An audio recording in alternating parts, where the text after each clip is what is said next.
બીજી તરફ ભરૂચના વાતાવરણમાં પલટો આવ્યો છે। વાદળછાયા વાતાવરણ વચ્ચે મેઘરાજાનું આગમન થયું છે। શહેરના વિવિધ વિસ્તારોમાં વરસાદ વરસ્યો છે। શક્તિનાથ કલેક્ટર કચેરી મોહમ્મદપુરા વિસ્તારમાં વરસાદ વરસ્યો છે। વિવિધ સ્થળોએ હળવાથી મધ્યમ વરસાદ વરસ્યો હોવાથી વાતાવરણમાં પણ ઠંડક પ્રસરી છે।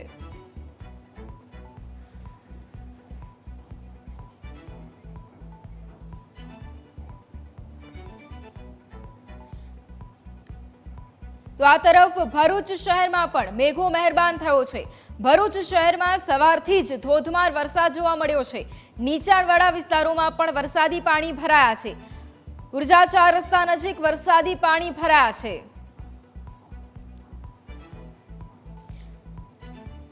તો ભરૂચ શહેરમાં પણ મેઘો મહેરબાન થયો છે।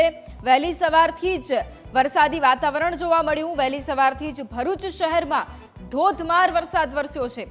જે નીચાણવાળા વિસ્તારો છે ત્યાં પણ પાણી ભરાઈ ગયા છે। ઉર્જા 4 રસ્તા નજીક વરસાદી પાણી પણ ભરાયા છે। જો કે વરસાદ વરસતા લોકોને અસહ્ય ગરમીમાંથી રાહત પણ મળી છે।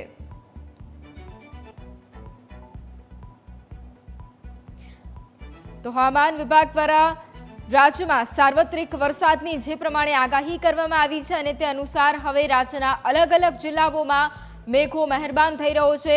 વહેલી સવારથી જ વાતાવરણમાં પલટો આવ્યો છે અને કેટલાક જિલ્લાઓ કે જ્યાં વરસાદ પણ વરસ્યો છે, કેટલાક જિલ્લા એવા કે જ્યાં હળવાથી મધ્યમ વરસાદ વરસતા વાતાવરણમાં ઠંડક પ્રસરી, તો બીજી તરફ રાજ્યના કેટલાક ભાગો એવા પણ છે કે જ્યાં મૂશળધાર વરસાદ ખાબક્યો છે।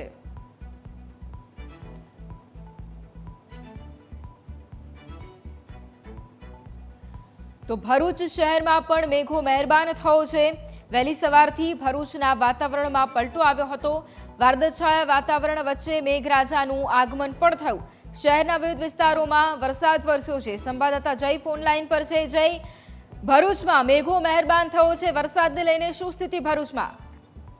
ભરૂચમાં આજે સવારથી જ વાદળછાયું વાતાવરણ હતું અને હાલમાં જે છે તે ધોધમાર વરસાદ ભરૂચમાં વરસી રહ્યો છે, જેના પગલે નીચાણવાળા જે વિસ્તારો છે ત્યાં વરસાદી પાણીનો જમાવડો જોવા મળી રહ્યો છે। છેલ્લા ઘણા સમયથી ઉકળાટ અને બફારાનો અનુભવ થઈ રહ્યો હતો, પરંતુ સવારથી જ જાણે મેઘરાજાની સવારી આવી પહોંચી છે અને ધોધમાર વરસાદ વરસી રહ્યો છે, જેના કારણે લોકોએ ઠંડકનો અનુભવ કર્યો છે। બીજી તરફ આજે રવિવાર છે, ત્યારે રવિવારની રજા લોકોએ વરસાદ સાથે માણી હતી તેવું કહી શકાય। જી બિલકુલ, આભાર જય તમામ જાણકારી માટે।